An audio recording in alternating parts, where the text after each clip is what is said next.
안녕하세요. 최종인 원장입니다. 6장 회로망 시작하겠습니다. 제가 1장, 2장, 3장, 4장 같은 경우는 문제풀이도 종료하지만은 이론 위주로 이론이 이해되도록 공부해 주셨으면 하고요. 그 다음에 5장 같은 경우는 문제를 풀 정도로만 연습해 주시면 됩니다. 6장도 마찬가지예요. 시험에 출제 빈도는 굉장히 높은데 이론보다는 많은 문제를 접하면서 풀면서 이 숙달을 좀 해주시면 좋겠습니다. 그래서 6장 회로망을 시작하는데, 이 회로망은 어떤 의미냐면은 우리가 전원이 하나가 아니고 2개 혹은 3개 혹은 여러 개가 있을 때 회로를 해석할 수가 있습니다. 그 다음에 복잡한 회로를 간단하게 하나의 전원과 저항, 어드미턴스 이런 것들로 변화시킬 필요가 있어요. 그때 이 회로를 해석하는 그런 방법이 회로망이다, 이렇게 보시면 되겠습니다. 그래서 회로망에서 첫 번째 1번 전원을 공부를 하게 되는데, 전원에는 전압원과 그 다음에 전류원 혹은 종속전원이라는 것들이 있습니다. 이런 부분들이 이 회로망을 공부하는 데 있어서 굉장히 중요한 개념인데, 먼저 선형회로망이라고 있죠. 선형회로망을 한번 선형회로망의 뜻을 한번 보도록 할게요. 우리가 이런 거 있습니다. 예를 들어서 전압이 있고 전류가 있으면 일반적으로 저항 같은 경우 전압이 증가하면 전류가 이렇게 증가하게 되겠죠. 1V일 때 1A가 흘렀다면 2V일 때는 2A, 10V일 때는 10A가 흐르는 것, 이런 것들을 우리가 선형 회로망이라고 합니다. 선형 회로망이고, 우리가 R, L, C, 컨덕턴스까지 이런 소자들이 들어간 회로를 선형 회로망이다, 이렇게 보시면 돼요. 근데 반도체 같은 경우는 이러한 작용을 합니다. 전압을 이렇게 증가시킬 때 전류가 어떻게 되냐면, 얘가 전압을 증가시켜도 전류가 흐르지 못하다가 어느 시점 이상 가면 전류가 갑자기 이렇게 흘러버려요. 전류가 이렇게 흐릅니다. 지금 선형이 아니죠. 이렇게 떨어졌죠. 이런 것을 우리가 비선형 회로망이라고 그래요. 이것도 우리가 반도체 소자가 들어간 회로를 비선형 회로망이라고 보시면 됩니다. 이렇게요. 1V일 때 0A, 2V일 때 0A, 3V일 때 0A, 5V니까 10A, 이런 식으로 비선형적으로 작용하는 것을 비선형 회로망이다 라고 합니다. 그래서 먼저 선형 회로망은 RLC, G 등의 회로 소자가 전압 전류에 따라서 그 본래의 값이 변하지 않을 것을 선형 소자라 하면, 이들 선형 소자로 구성된 회로를 선형 회로망이다 라고 합니다. 네. 그래서 이번 장은 우리가 보통 선형 회로망 RLC, G가 들어간 회로를 공부하고요. LC만 해도 다소 어렵기 때문에 우리가 보통 이번 장에서의 개념은 저항을 위주로 해석을 해보도록 합니다. 그 다음에 전원이 있어요. 전원은 일단 전압원이 있습니다. 전압을 보내주는 전원. 그 다음에 전류원이 있습니다. 전류를 보내주는 그런 작용하는 전원이고요. 그러면 결과부터 말씀드릴게요. 전압원은 요구 조건이 전압원이 갖춰야 될 것. 그러니까 우리가 보통 이렇게 얘기합니다. 이상적인 전압원은 내부 저항, 교류를 하면 임피던스겠죠. 내부 저항이 0일 것. 이게 굉장히 중요해요. 전류원은 내부 저항이 무한대, 이것은 무한대를 표시합니다. 무한대일까? 굉장히 클까? 이상적이라고 하면은 내부 저항이 0이에요. 보세요. 전선이 이렇게 있는데 저항이 0옴이면 이것은 우리가 이렇게 쓸 수가 있습니다. 전선도 그냥 연결한 것과 같아요. 이 부분을 우리가 저항 부분을 단락시킨다. 단락시켜. 그 다음에 전류원은 저항이 무한대입니다. 이 저항이 무한대 옴이에요. 저항값이 굉장히 큽니다. 그럼 얘는 우리가 어떻게? 우리가 전선이 떨어지면은 끊어지면 전류가 흐를 수 없죠. 그래서 개방, 즉 이렇게 선을 끊어버리는 것과 같은 작용을 하는 겁니다. 그래서 전류원은 개방시킨다. 자, 결론을 말씀드렸는데요. 이게 이번 장에서 굉장히 중요한 요소입니다. 전압원은 단락, 전류원은 개방. 이것이 이번 장에서 가장 많이 들어가는 회로의 성질이 될 겁니다.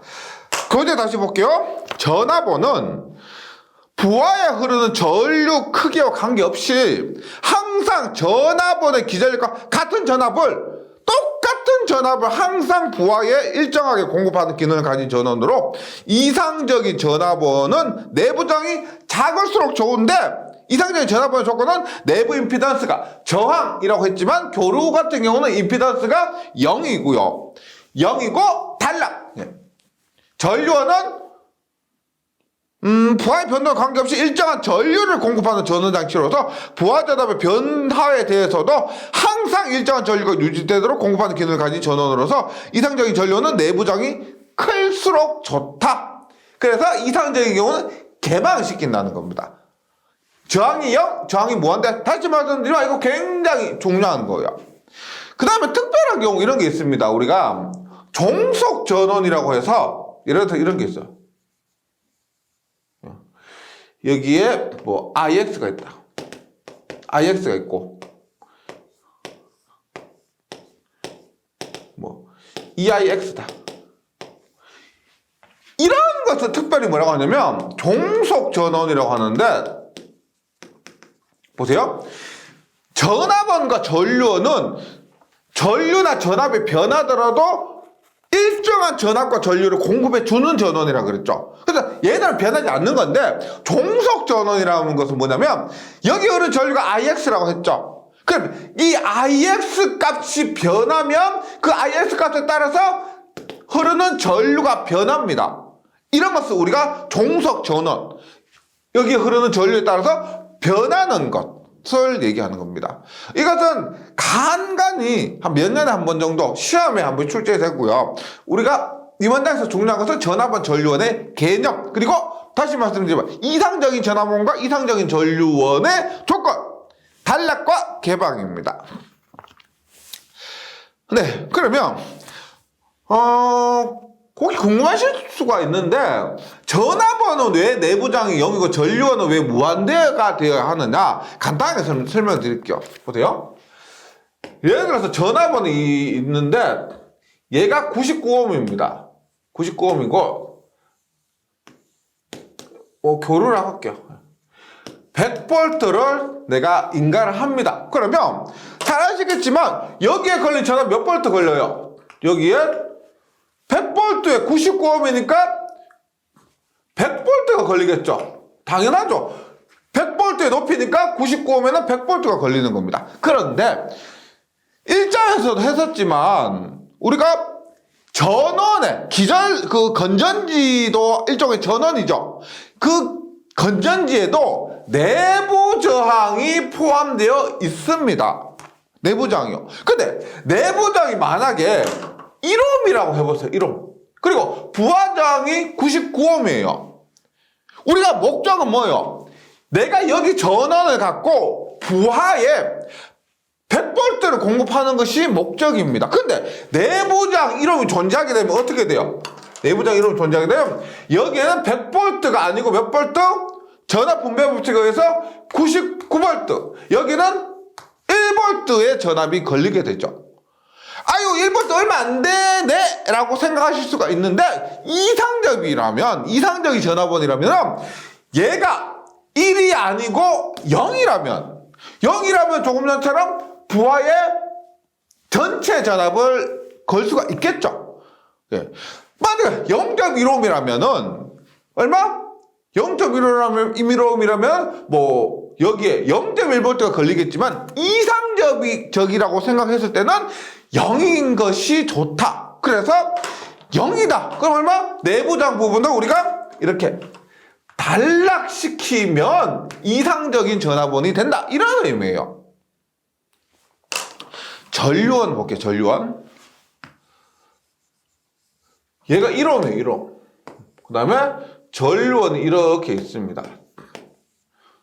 네. 근데 전류원은 저항을 이렇게 병렬로 연결시켜요. 이 관계는 우리가 6장 회로망에서 대분항과 노튼을 배우게 되면은 대분항 등가변환, 노튼 등가변환을 배우게 되면 이렇게 직렬로 연결된 전압원을 요거 있죠, 요거 전원과 내부장을 이것이 대분항 등가회로인데 노튼 등가회로를 하면 전류원과 이렇게 병렬 저항으로 바꿀 수가 있습니다. 그 관계에 의해서 이런 식으로 직렬 저항과 전압원을 병렬 저항과 전류원으로 바꿀 수가 있다는 거죠. 그럼 만약 얘가 99A를 해요. 99A. 그럼 100A를 보낸다고 할게요. 100A. 그러면 전류 분배 법칙에 의해서 여기 흐르는 전류 얼마예요? 부하에 흐르는 전류 얼마? 1 플러스 99분의 1ohm에 흐르는 전류는 남의 거죠. 99 곱하기 전체 전류 100하니까 99A. 즉 여기에 99A가 흐른다는 겁니다. 근데 만약 얘가 999ohm이면 99.9A가 흐를 것이고 9999ohm이면 99.99A가 흐를 겁니다. 하지만 이상적이라고 했을 경우는 이 값이 뭐다? 무한대이면 좋다는 거죠. 무한대이면. 그럼 얘는 전류를 공급하는 목적 외에 이 부분은 임피던스 자체는 뭐다? 개방되어 있는 것이 좋다는 겁니다. 전류를 공급하는 목적 외에는 전류는 공급하고요. 그 외에 임피던스 성분은 무한대, 즉 이렇게 개방되어 있는 것이 이상적인 전류원으로 봤을 때는 이것이 맞다는 겁니다. 네, 이거 꼭 기억을 해주시기 바랍니다. 그 다음에 전압원의 직렬 접속과 전류원의 병렬 접속이 있는데 우리가 전압원을 직렬로 연결시키고요. 전류원은 병렬로 연결시킵니다.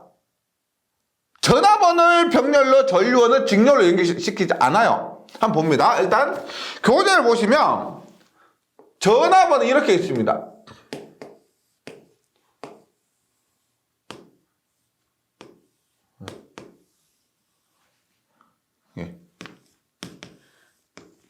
지금 10V, 20V, 그 다음에 8V. 그러면 이렇게 할 때 하나의 전압원으로 만들 필요가 있습니다. 보세요. 짧은 쪽이 마이너스고 긴 쪽이 플러스죠. 짧은 쪽이 마이너스고 긴 쪽이 플러스예요. 짧은 쪽이 마이너스고 긴 쪽이 플러스입니다. 그러면 전류는 어떻게 흐르느냐? 플러스에서 마이너스, 얘는 이렇게 흐르죠. 플러스에서 마이너스 흐르니까 얘도 이렇게 흐르죠. 그 다음에 얘는 어떻게 돼요? 플러스 마이너스니까 얘는 전류가 이렇게 흐릅니다. 전류 방향이 얘하고 얘 두 개는 같은데 얘 하나는 반대죠. 그러면 10V, 20V, 8V면 이 두 개는 전류의 방향이 같으니까 더해줍니다. 합하면 얼마요? 30V. 얘는 얼마요? 8V는 빼주는 거죠. 따라서 얘는 어떻게? 방향이 어떻게 돼요? 이렇게 되죠. 20 22V로 만들 수가 있다는 겁니다. 하나의 22V 전압원으로 만들 수가 있다. 이런 거예요. 네. 그 전압원 병렬이 왜 안 되냐? 이렇게 보세요. 예를 들어서 뭐 이렇게 했다 하면 얘가 10V고 얘가 10V면 전체 전압 10V죠. 10V면 전체 전압 10V입니다. 만약에 얘가 10V고 얘가 3V다. 그러면 어떻게 돼요? 우리가 전이라는 것 자체 개념이 높이가 같은 건데 이 높이는 10m래요. 이 높이는 3m래요. 그러면 같은 높이라고 되어 있는데 높이가 다르죠. 그럼 보세요. 전압의 크기가 다르면 전압이 높은 곳에서 낮은 곳으로 즉 이런 식으로 쓸데없는 순환전류가 흘러버립니다. 우리가 목적은 뭐예요? 이렇게 부하로 전류를 공급하는 목적입니다. 부하로 공급해요. 근데 쓸데없이 전압의 높이가 다르다 보니까 여기에서 이렇게 전류가 흘러버린다는 거예요. 목적은 이렇게 흐르는 것인데 높이가 다르니까 이렇게 흘러버린다. 그래서 병렬로는 잘 연결하지 않는다. 네. 해도 되는데 의미가 잘 없어요. 그럼 전류원 한번 볼게요. 전류원은 병렬로 연결을 합니다.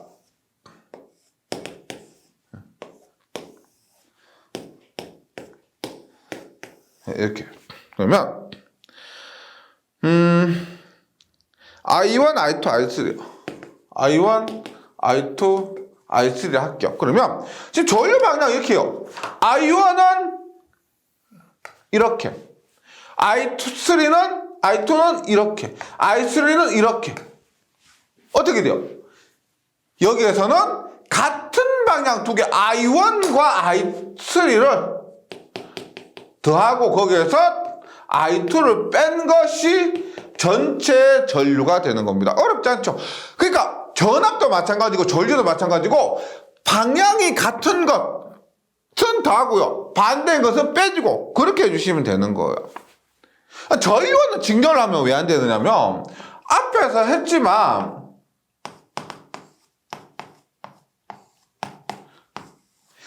전류원, 이상적인 전류원은 내부 임피던스가 무한대라 그랬죠. 그럼 얘는 끊어진 것과 마찬가지예요. 전류원 하나 끊어진 것과 마찬가지입니다. 그럼 끊어지면 당연히 전류 자체가 흐를 수가 없다는 거예요. 없다는 겁니다. 이상적으로 봤을 때.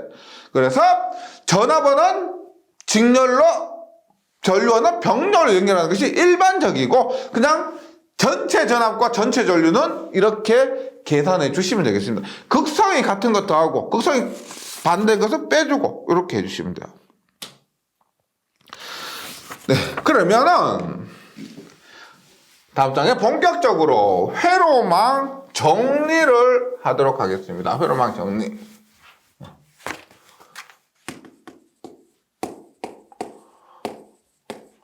회로망의 정리인데 우리가 이번 장에서 배울 것은 총 4가지입니다. 1번 중첩의 정리. 중첩의 정리인데 중첩되었다, 중복되었다. 뭐가 중첩되었다, 중복되었을까? 이것은 전원이 2개 이상일 경우. 우리가 지금까지 1장, 2장, 3장, 4장 하면서 전원이 한 곳에서 공급됐죠. 즉 전원이 한 개라고 봤는데 우리가 복잡한 가전제품 같은 것도 보면은 전원이 여기서도 오고 여기서도 오고 그렇게 되겠죠. 그러면 전원이 2개 이상인 회로를 해석하는 것이 중첩의 정리입니다. 그 다음에 2번째 대분항, 혹은 이 외국 사람이기 때문에 태분항이라 할 때도 있고요. 대분항, 태분항 이렇게 합니다. 얘는 복잡한 회로를 해석하는데 복잡한 회로를 전압원 더하기 임피던스, 복잡한 회로를 전압원과 임피던스의 간단한 회로로 나타내는 방법을 대분항 정리라고 합니다. 근데 이게 대분항에서는 전압원과 임피던스 나타내는데, 임피던스란 것은 저항이나 리액턴스 이런 것들이 직렬로 연결되는 것을 얘기합니다. 제가 1장에서도 말씀드렸지만 직렬로 연결됐을 때는 저항, 임피던스로 계산하는 것이 좋고, 병렬로 연결됐을 때는 어드미턴스, 컨덕턴스 이렇게 계산하는 것이 좋다 그랬죠. 여기에서 말하는 임피던스라는 것은 직렬로 연결된 것, 전원과 직렬로 연결됐다, 그런 의미예요. 세 번째, 노턴은 복잡한 회로를 뭘까요? 반대요. 전류원과 어드미턴스로 나타내는 겁니다. 이것이 노턴 정리고요. 네 번째, 밀만입니다. 밀만은 우리가 얘가 가장 빈도가 적어요. 사용 빈도가 적은데, 부득이하게 전압원이 병렬로 여러 개 사용됐을 때, 이런 것도 보통 문제를 위해서 출제된 것인데, 1번, 2번, 3번은 우리가 필기뿐만 아니고 실기에서도 나올 수가 있습니다. 실기에서 나올 수가 있고요. 4번 밀만 같은 경우는 필기에서 간간히 출제되고 실기에서는 거의 출제 비중이 없습니다. 네, 그래서 먼저 중첩의 정리부터 한번 공부해 보도록 할게요. 중첩의 정리인데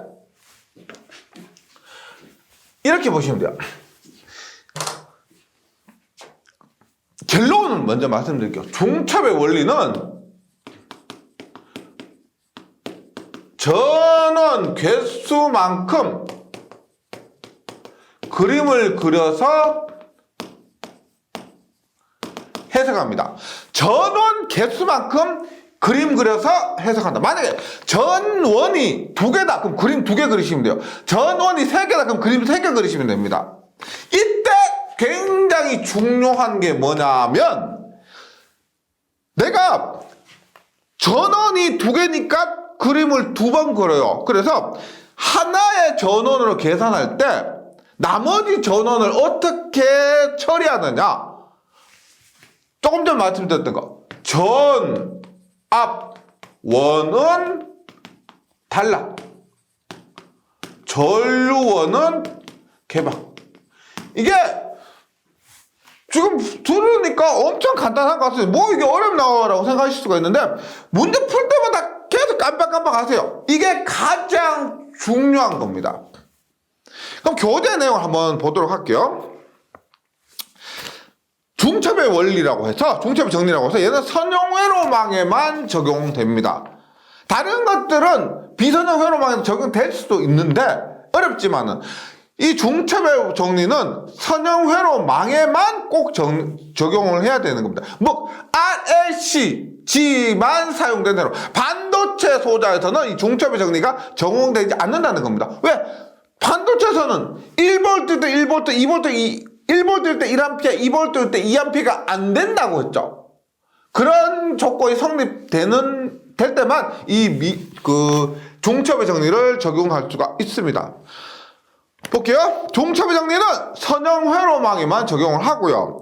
2 이상의 전압원이나 전류원이 혼합된 회로망이 있어서 회로 내 어느 한 지로에 흐르는 전류는 각 전원이 단독으로 존재할 때 전류를 각각 대수적으로 합하여 구한다. 한국말인데 좀 어렵죠? 예, 한번 계속해 볼게요. 순서. 한 개의 전압이나 원이나 전류원을 취하고 나머지 전원은 모두 없앤다. 이때 중요한 것이 전압원은 단락, 전류원은 개방시킨다. 그 다음에 그 전원만의 전압이나 전류를 구합니다. 그 다음 전원을 취해서 전원 수만큼 이전 단계를 반복하고, 구하려는 지로의 전류는 각각의 전원에 의해 구한 전류 값을 대수적으로 합해서 구하는데 이때 전류 방향이 같은 것은 플러스라고 다른 것은 마이너스로 한다. 아, 참 말이 어렵죠. 볼게요. 이런 것은 그림 그려서 문제 한두 개 풀어보시면 굉장히 수월해집니다. 보세요. 예를 들어 이런 회로가 있다고 할게요. 이런 회로가 있어. 보세요. 이거 기억해 주시면 됩니다. 교재에 있는 내용 참고 많이 해주시고요. 아니 그냥 잊어버리시고 이거 기억해 주시면 돼요. 만약에 6V입니다. 얘가 3V요. 그리고 얘가 3ohm이에요. 3ohm. 그럼 이때 문제에서 이렇게요. 여기 흐르는 전류가 얼마냐? 라고 묻습니다. 뭐요? 전압원이 두 개죠. 전압원이 두 개니까 뭐다? 중체의 원리로 풀이하시면 됩니다. 그게 뭐라 그랬어요, 제가? 전압원이 두 개면 그림 두 개 그리고 전압원이 세 개면 그림 세 개 그리고 네 개면 네 개 이렇게요. 어떻게 하느냐? 두 개 그립니다. 얘 먼저 해볼게요.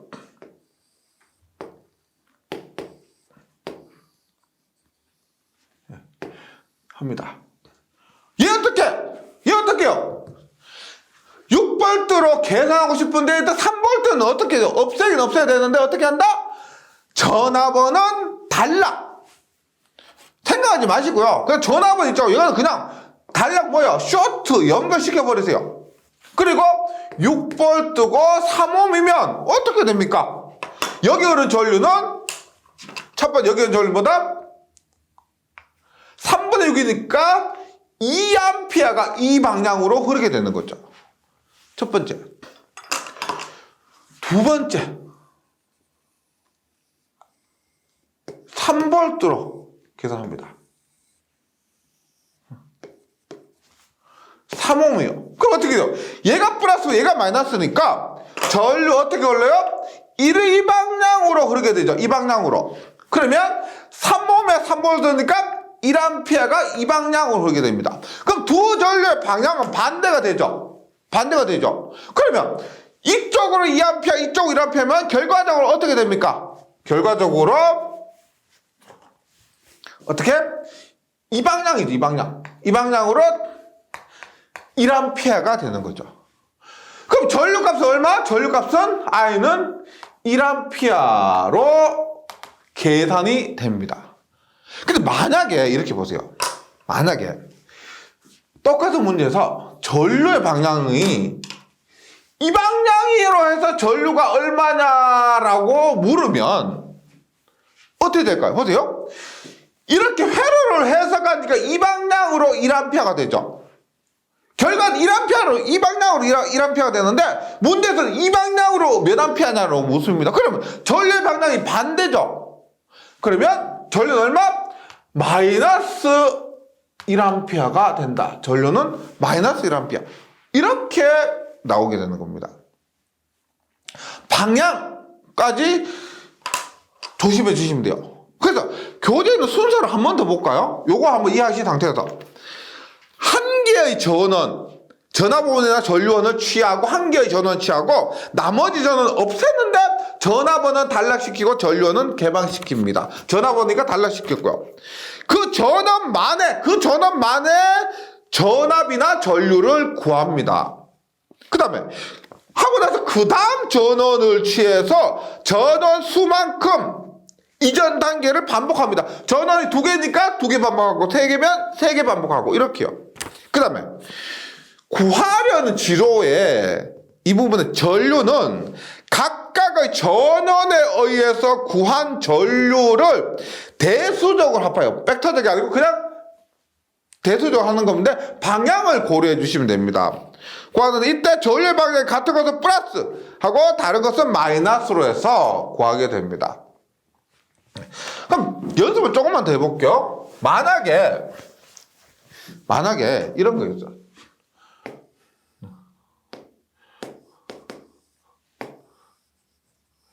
그래서 전류는 어떻게 될까? 전류는 얘가 만약에 3V고요. 얘가 3A고 얘가 2A입니다. 3옴이고 2A입니다. 2A다. 그러면 야 비슷하겠지 생각하세요. 첫 번째 3V에 의해서 구합니다. 그 다음에 2A에 의해서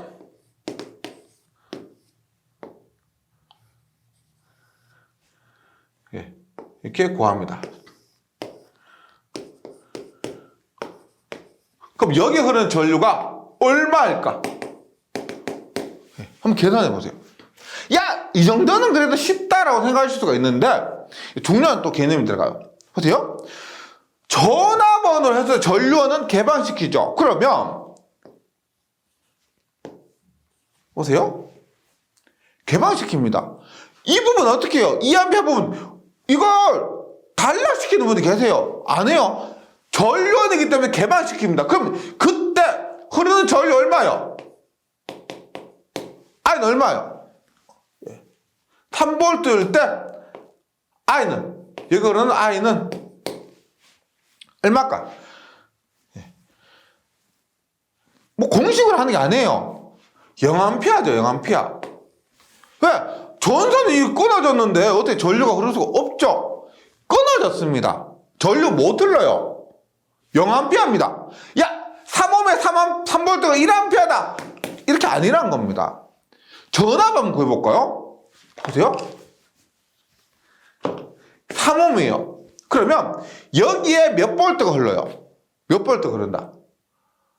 몇 볼트 걸린다? 여기에 걸린 전압은 3볼트! 아니죠. 여기는 전류가 0인데 V는 IR에서 전류가 0인데 어떻게 전압이 걸리겠어? 여기 걸린 전압은 0볼트입니다. 그럼 3볼트는 어디 걸려요? 여기가 우리가 일반적으로 공식을 적용해 보면 저항이 무한대가 되죠. 무한대. 맞죠? 그럼 얘는 어떻게 돼요? 3옴과 무한대가 직렬로 연결된 혈가 됩니다. 3옴 플러스 무한대 옴분에 여기는 3옴이니까 무한대분의 3옴 곱하기 3 해봤자 0이고요. 여기가 얼마요? 3옴 더하기 무한대분의 무한대죠. 그럼 무한대분의 무한대는 1이니까 무한대분의 무한대 1이니까 여기 걸린 전압은 3V가 된다. 여기는 0V, 여기는 3V 이렇게 되는 거예요. 그러니까 이렇게 기억하시면 돼요. 이렇게 개방이 된 부분이 있죠. 전류원 자리에서 이 전류원을 개방시켰는 자리에는 인간 전압이 모두 걸리게 되는 겁니다. 네, 그 다음에 여기는 어떻게 돼요? 전압은 3V는 앞에서처럼 단락을 시켰습니다. 단락을 시켰으니까 2A가 그대로 이렇게 2A가 흐르게 되죠. 근데 방향이 이러한 방향으로 2A니까 문제에서는 이 방향 전류를 물었죠. 그러면 어떻게 된다? 이 방향 전류는 마이너스 2A가 되는 거죠. 전류의 방향이 다르기 때문에. 이게 굉장히 간단한 회로인데 여기서 보세요. 중요한 건 뭐다? 전압은 단락 전류원 개방만 시키면은 문제는 1장에서 배웠던 옴의 법칙, 킬로의 법칙, 전압 전류 분배 법칙으로 대부분 풀리게 됩니다. 이거 조금 이해를 해보시고요. 교재에 있는 연습 문제 한번 보도록 할게요. 이번 장의 내용은 문제풀이가 굉장히 중요하다고 했기 때문에 문제를 많이 풀어보셔야 됩니다. 교재 한번 볼게요.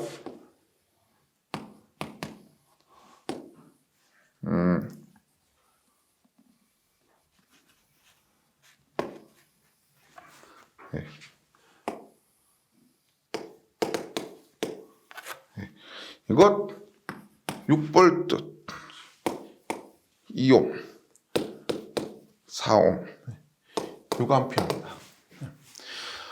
지금 전원이 2개짜리를 하고 있는데 우리가 출제하시는 분들도 양심이 있기 때문에 전원 3개, 4개, 5개 이렇게 막 하지 않습니다. 보통 해도 2개, 뭐 3개 이 수준에서 출제를 합니다. 아니면 너무 복잡해지잖아요. 그래서 너무 복잡한 것까지는 하지 않으셔도 되고 교재에 있는 수준으로 문제 풀이 해주시면은 뭐 이번 장에 문제는 뭐 시험 준비하는 데는 전혀 지장 없을 거라고 생각합니다. 볼게요. 그러면 1번으로 해서 얘만 갖고 합니다. 얘만 갖고 하면 전압은 전류원은 개방인데 개방은 있죠. 차라리 거슬리니까 어차피 선이 끊어졌잖아요. 끊어졌다. 그럼 얘는 그냥 떼버리는 게 좋습니다. 떼버려요. 이렇게 떼버려요. 끊어졌으니까. 그러고 나서 6V 2옴에 4옴. 묶고 있는 것이 지금 4옴에 흐르는 전류죠. 그러니까 전류의 방향이 이겁니다. 전류가 얼마나 이걸 물어요. 그러면 이때 여기는 전류 구합니다. 얼마? 6V에 2옴에 4옴입니다. 합하면 6옴에 6V니까 이 방향으로 1A가 되는 거죠. 이 방향으로 1A. 두 번째, 전압원을 단락시키는데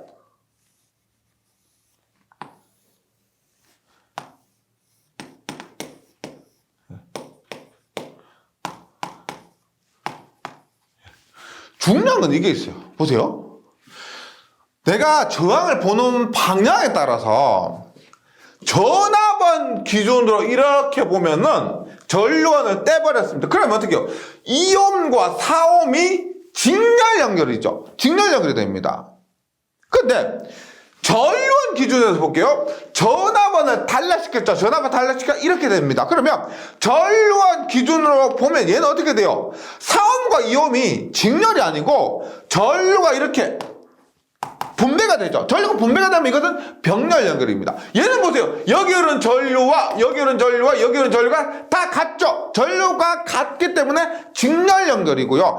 전류원 기준으로 봤을 때는 전류가 분배가 된다. 분배가 되면 병렬이요. 그러면 얘는 병렬 연결이 됩니다. 그때 여기는 전류 얼마요? 전류 분배 법칙에 의해서 1장 참고해 주세요. 6 곱하기 4 플러스 2분의 전류는 어떻게 됩니까? 남의 거 대입하시면 되죠. 여기 흐르는 전류는 2 플러스 4분의 여기 흐르는 전류는 2. 여기 흐르는 전류는 2 플러스 4분의 4. 왜?